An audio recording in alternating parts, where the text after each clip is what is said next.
Hello my friends, and welcome back to another video. I'm Amanda and welcome to Amanda's Kitchen. In today's video we are going to be making some lazy girl snacks because sometimes you just have a craving and you have to go with it. And today I was craving the peanut butter cracker sandwiches, which the ones you buy in store actually aren't vegan because they have milk powder in them. So I'm like, you know what? I can very easily make them myself.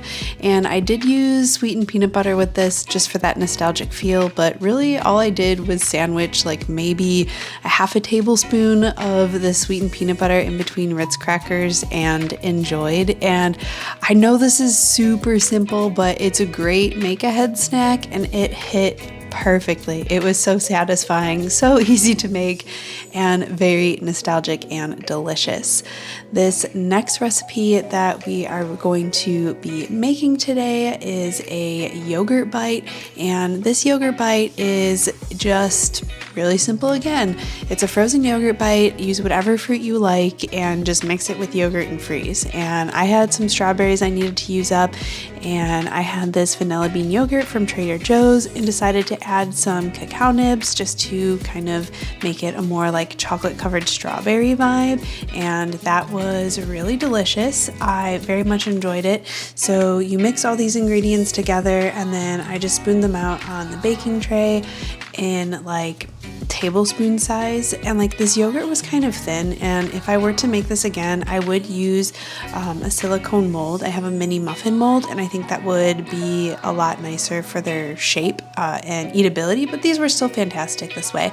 And then you're just going to put these in the freezer overnight or for at least like 2 to 3 hours until they're frozen solid. I thought an hour would be good enough, but they were still kind of soft. And then definitely make sure you put them on parchment paper so they don't stick, and then just take them out and you can store them in a freezer safe container or silicone bag, and these will stay good for a bit in the freezer. It's just a nice kind of cold, refreshing snack as we are winding down on our summer season. So this is very good. I hope you try it. Let me know what kind of fruit you guys use. And then the very last recipe we're going to do, okay, it's not super lazy, but it's half lazy. I really wanted cinnamon rolls. So I had a roll of crescent dough and I was like, I'm going to make cinnamon rolls with this. So you just want to combine some brown sugar and cinnamon and mix that in a bowl for like the cinnamon crumble topping. And then unroll the crescent sheet and kind of press together all of the slits so it turns into like one sheet.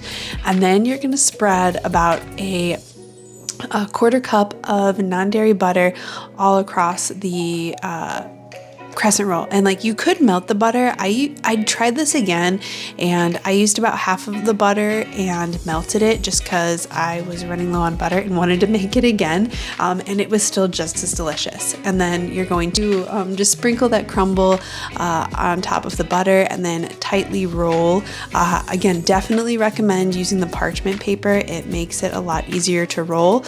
I didn't do this as tight as I would have liked, so they kind of popped open in baking, but you know, the more you do it, the easier it gets, but definitely try and make it nice and tight when you roll it so the filling stays inside. And then you're just going to cut this into approximately 1-inch slices with a sharp knife and then place them in a slightly greased baking dish. This was a little big for the amount of cinnamon rolls that I was making, but it worked.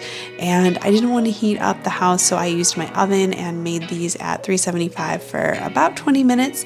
And then our super simple icing is just powdered sugar and your non-dairy milk of choice, and you just kind of want to whisk this together until it makes kind of like a thicker consistency. You don't want it to be too runny, so definitely add a little bit of milk at a time until you get the consistency that you like. You can add a little bit of vanilla to this if you'd like, but I thought the cinnamon rolls were going to be sweet enough with all of that butter and sugar, so I chose not to add vanilla. Once they are golden brown, remove them from the oven or air fryer and allow them to cool for about 10 minutes, up to 10 minutes if you can wait that long, and then top with this delicious icing. I really was very happy with how these turned out. They were so good. My boyfriend and I ate this whole tray like almost immediately. So 10 out of 10, recommend. Way better than the store-bought cinnamon rolls in the container. So let me know in the comments below if you liked these recipes or if you have any suggestions for other snacks. I would love to hear from you. Thanks so much for watching. I'll see you in the next one. Bye for now.